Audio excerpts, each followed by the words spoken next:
This is Comic Picks by the Glick. Hey, I'm your host, Jason Glick. Hi, Jason. What do you have for us today? Well, today I'm talking about something that I should have really gotten to talking about like a while ago because, well, it's like it actually came out back in February, but I don't know how I missed it, but it basically when I had to when I said think about it, when is this volume coming out? Oh, wait a second. It actually came out back in February. God damn it. Okay, I am talking about Farmhand by Rob Guillory. Guillory, in case you're not familiar with the name, is the phenomenally talented artist who illustrated all 60 issues and change of Chew with writer John Layman. I thoroughly enjoyed that series about an FBI agent who got psychic impressions from the food he eats. I'm living in a world that had basically outlawed chicken due to the bird flu. It's like it was weird, it was crazy. It's like and Guillory's art was like a big reason that the series worked as well as it did, because not only is he good at like conveying straightforward dramatic stuff, but he's also just like great at just drawing weird oddball stuff.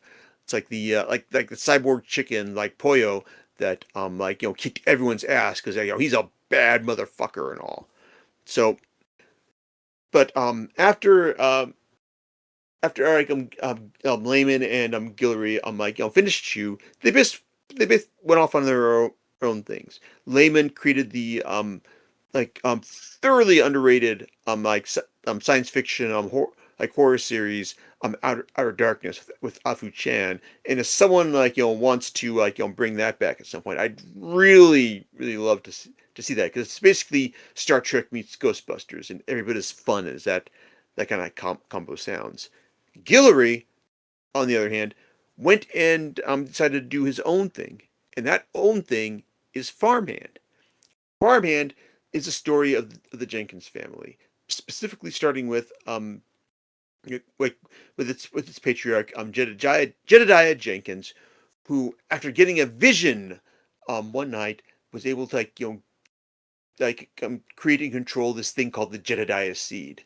This seed basically acted as an advanced stem cell organism that basically allowed Jedediah to grow organs by planting this seed and its variants in the ground. So hey, you put this in the ground and you can not just grow organs like it's kidneys, pancreases, hearts, eyes, whatever, but also limbs like arms, noses, legs, whatever. Like, it was a revolutionary technology that that basically gave him like like a great like like a a big leg up in the world, and allowed him to just hey, try and hopefully make the world into a better place. After his family had suffered so much over the years, because, well, it wasn't just that Jedediah was descended from free slaves whose family had been menaced by racists such as the Klan, in their town, as Freetown over the years, but also because Jedediah has also had a very fractured relationship with the real protagonist of this series, Zeke Jenkins, is his son. Zeke basically had a big falling out with his dad, following the death of his mom, like um like year years ago. It's and he had basically left his dad to seek his own fortune, and even though he managed to achieve some measure of commercial success, getting also getting married to to his to a good wife, and then giving birth to two good kids as well. Well, eventually it's it his own personal demons got in the way of that as well, and now he's heading back to Freetown to work with his dad and try and patch things up in the meantime. That's where the story begins, and, well, it's like you would think that, hey, like Zeke, I'm sorry, Jedediah has this like great miracle technology that's really helping a lot of people. That also has like some very a lot of unknown quantities about it. Well, it's like you kind of wonder like, well, is there any like downsides to this? Well, yeah, because because it because the because as we found out early on in the first volume, there's a lot of stuff that Jedediah actually doesn't know about this um about the seed technology, and it's also allowing like his former collaborator slash technical know-how person Monica Thorne to also to like to basically like try and advance her own agenda in terms of like using the seed for her own purposes as well. And to back things up a bit, reading the first volume, it was a weird mix of humor, horror, and family drama. Find like I'm flowing in between these two extremes, and the thing is, even though like Guillory's art, this is something that's like true throughout the entirety of the series. It's phenomenal. The guy is not just great at just like creating expressive, like imaginatively expressive characters, but also just like really weird stuff, which is the like not just the organ plants, but also the like the weird plant human hybrids that pop up over the series, the like monstrous like appearance of the like the main antagonist as we find out over the course of the title as well, and just it's like the like the growths, like the eyes, the kidneys, the arms that are growing off like plants and like other it's like other vegetation like in the series as well. The art here is phenomenal, and it's like and Guillory does great credit for like like making it work as well as it does over the course of the series. Um, it, any problems the series has are just trying to get the like the human like its various tones like to work together in a way that actually like serves the story. And well, like that's kind of hard in the first volume because you're kind of left wondering like what is the series going to go for? Is it a horror title with some jokes, or is it a comedy title with some horror like creeping around the edges?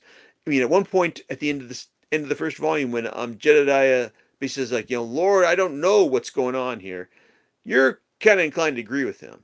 And the main reason I didn't give up on the series at that point was because like like that first volume wasn't like wasn't as bad as I was worried it would be. It's like this like I it's like I looked at it and saw, okay, well, let's see where things go. And well, volumes 2 and 3 like actually like did give some like clarity of tone and focus to the like to the series as well.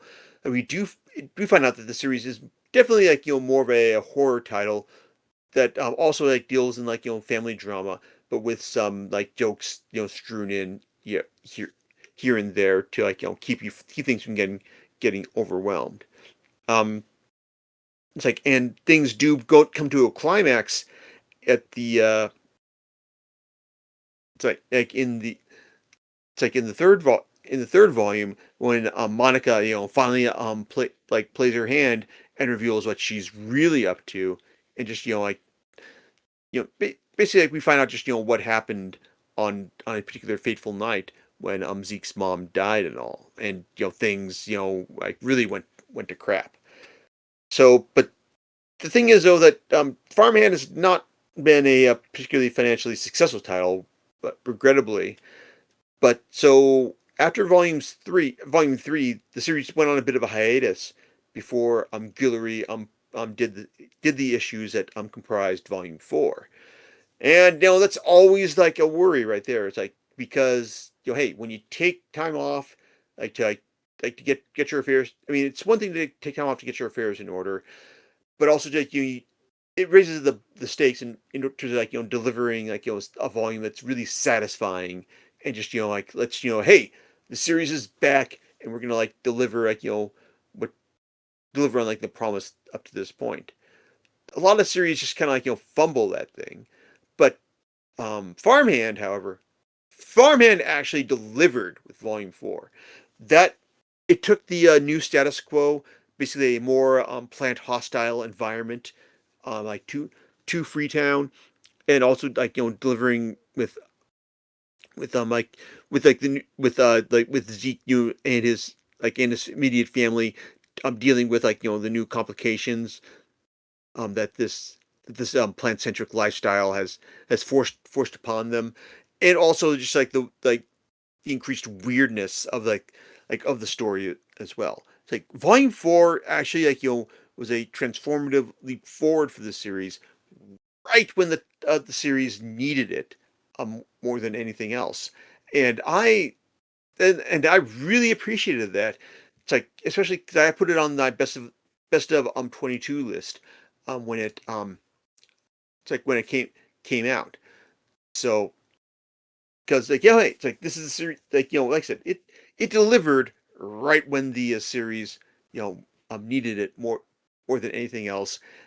But also I was just like left wondering like at the very end because like that ending was just like really really surprising and heartfelt because you were left like feeling that oh man like I get you Zeke. It's like I understand what you're doing right here. It's like and Zeke delivers like forgiveness right at the time when it's needed, and he pays a price for it as well. So I was really hoping that we were not gonna like end the series on that note. But the good news is we finally got like some closure when the series like wrapped up in like in 2025 with the publication of the final 6 issues. That being said, I do want to point out that Guillory had originally advertised that the series he had planned the series for like a 30 issue run. So basically, we like for him to like deliver 26 issues in the end does mean that there had to be some compromises like here. And as far as that goes, the final volume, appropriately titled "The End," you know, I think it delivers. It does give us a properly satisfying like closure to the struggles of the Jenkins family, like against the forces that would seek to use the seed that Jedediah had cultivated like like for their own ends. If there's any real problems to it, it's that we don't get any like big surprising like oh everything you thought you knew was wrong, or that oh this is what we were planning all along and you didn't realize it type moments. I mean that's disappointing, but overall it's like I think that the series did like does like deliver you know like its own set satisfying moments, such as when Zeke's sister, Andy, like a former army special forces operative, gets to like finally throw down with T Boy. It's like the redneck trash who's just taunting her like over the course of the series, and also like Monica, or at least the thing that has been puppeting Monica's body since the start of the series, basically like finally gets to like confront the fruits of her labors in that, and and I can realize what's gone wrong as well. There is also at least one big major surprise. There's direction over the in this volume that probably would have like hit a lot better had things been drawn out a bit. Like if this basically happened like in like a volume 5 and then continued into volume 6. But there you go. But and also the business with Mikhail, the like the teenage Russian operative who's been like a supporting character in this series. Well, his arc also gets wrapped up here as well. It's like, and even then, I kind of think like maybe there was like more to be be done here in order to like make the Russian side of things like have more weight to it as well. But even so, in terms of just like delivering like a generally satisfying wrap up to everything that's come before, I think that this final volume like does do that, and the final issue also like delivers in terms of just hey, you know yeah, it's like the like things of like things were just kind of teased as maybe not um wrapping up as well as they could have like in issue 25, but then 26 basically jumps forward 10 years and we find out that yeah, things are good. I mean, like they're not perfect. I mean, there are certainly still issues to be had here, but there are. But the Jenkins family, well, it's like they've found a way to move forward, and maybe like things will even like like be better in terms of like what the sea can do going forward. Ooh, spooky foreshadowing there. But in terms of just hey, it's like terms of like being a good series, I I thoroughly enjoyed Farmhand, like because hey, this is a series that did get better as it goes along. Yeah, like the first volume, like does have like its confused tones, and well, it doesn't quite deliver on that, but things do get better as they go along, and by the end of it, it's like I think it does establish itself as a good, solid family drama, like with some horror elements and also some quality jokes sprung like strewn throughout, with consistently great art like throughout the entirety of the series. So yeah, I really enjoyed it, and while there's no plans plans right now for an omnibus edition, I wouldn't put it past one being offered later like at some point, just because like I think the series definitely read really well in one go. But even then, like I think you'd be better off. You would be like also like it also be worth your time just buying all 5 volumes like right now. As far as like what Guillory is doing next, well, he and Chew writer John Layman are actually like teaming up again for a new series called Ghost Puncher. It's its first arc is currently being funded on Kickstarter right now, and it's about a former boxer who like punches ghosts, like, for a living. So I mean, it sounds ridiculous, but hey, it's like from the guys who did Chew and also the guys who did Outer Darkness and now Farmhand.